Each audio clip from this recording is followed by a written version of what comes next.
Hello, good morning. Welcome back to my channel. My name's Louise and this is Louise's Lifestyle. Thank you for joining me. So this morning, it's just gone 9:30 actually, Sunday the 13th of April. I was out getting myself a takeaway, and you might be wondering, was I getting my breakfast? No, it was quite early on, well, early-ish, 8:30. I picked up this takeaway, and yes, it is a plant. And you might be thinking, what are you doing on a Sunday morning going out that early? Well, the place that I was getting it from, it was a chap who not able to drive at the moment, is on medication.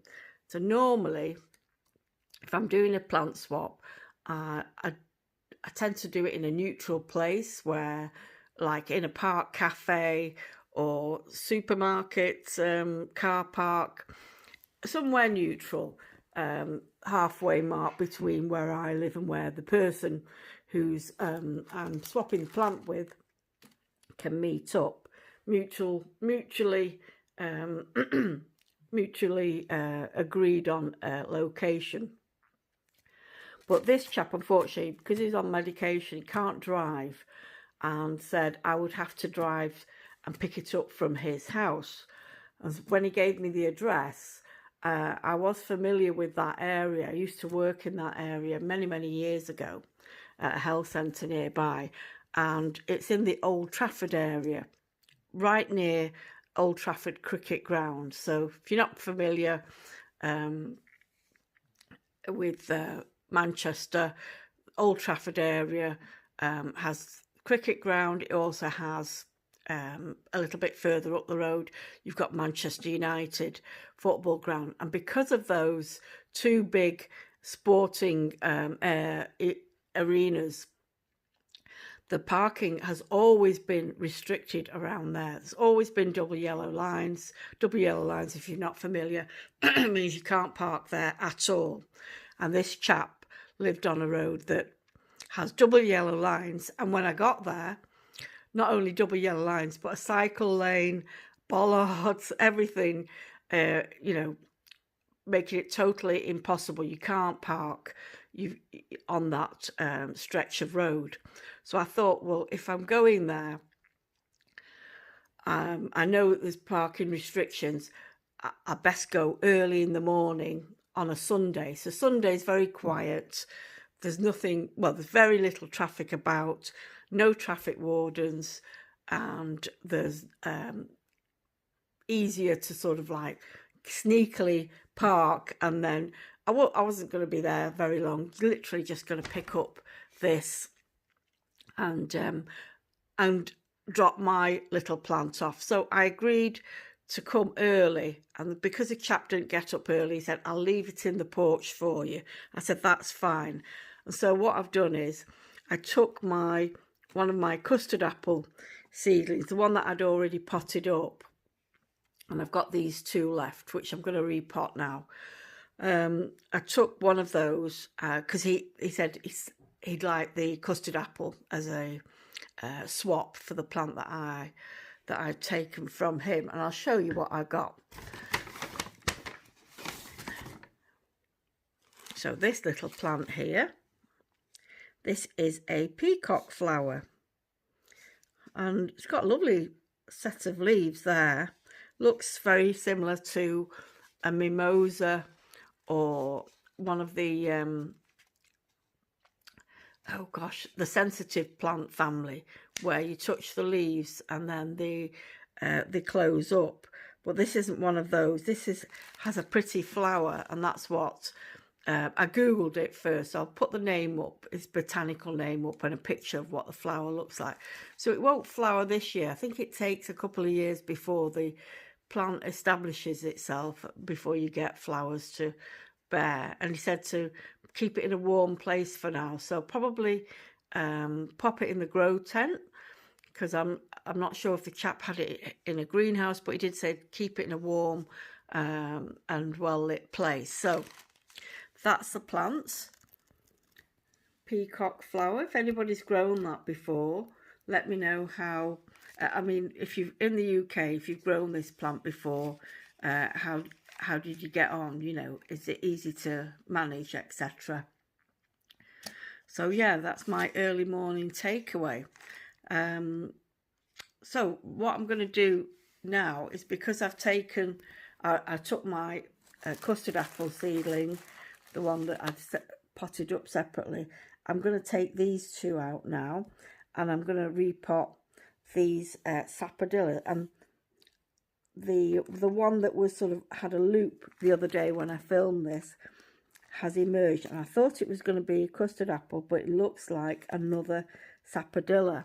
So I've got 1, 2, 3, 4, 5, I think 6, 3, 4, 5, 7 sapodillas now, and 2 custard apples. So I'm going to get these repotted, and I'm going to keep 3 in the grow tent and 3 in my upstairs box bedroom.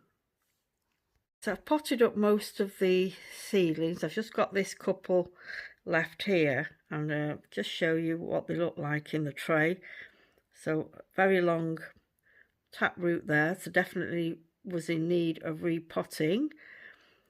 But on this side, let me show you.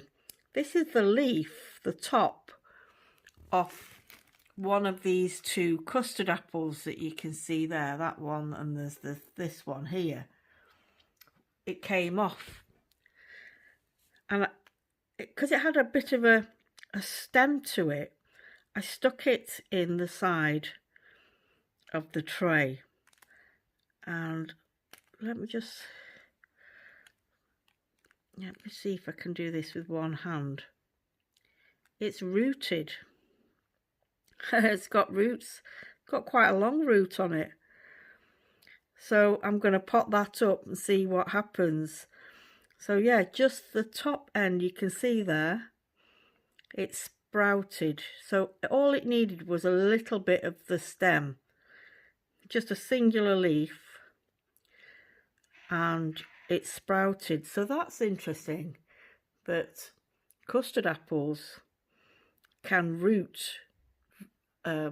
just from the top. You know, I've never tried rooting custard apple before, just always grown them from seed. But yeah, isn't that yeah, I think it's interesting. Anyway, let's see how it gets on. So I'll get these all potted up, and I'll be back in a minute.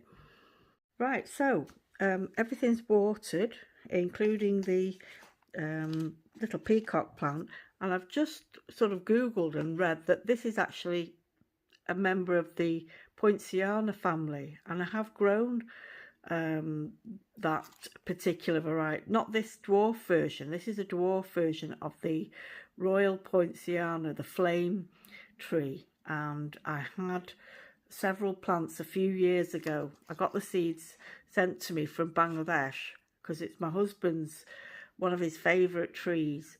They call it Krishnachura. So this is the dwarf version. It's not the full-size tree. So this can flower when it's about maybe 4 or 5 feet tall. So yeah, pleased about that as well. So I have grown this before. I will keep it still in the grow tent, just to get it settled in, because I think this gentleman had this in his greenhouse, so I don't want to sort of shock it too much. Keep it a couple of days, maybe 3 or 4 days in the grow tent, and then pop it on the windowsill upstairs, which gets quite a lot of sun. To see how it gets on. Yeah, so I'm pleased that it's something that I have grown before, but obviously this is a smaller version, so I'm pretty sure I'll be able to keep it alive. Fortunately, the ones that I had before, they got scale insect, and it was too late. They just decimated the plant before I realised what had happened to them. But I had those a couple of years. They were very fern-like, feathery leaves.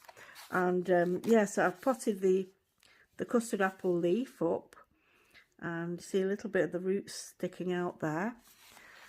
So let me know what you think, folks, about my Sunday morning takeaway and my leaf that sprouted leaves, roots I should say, sprouted roots.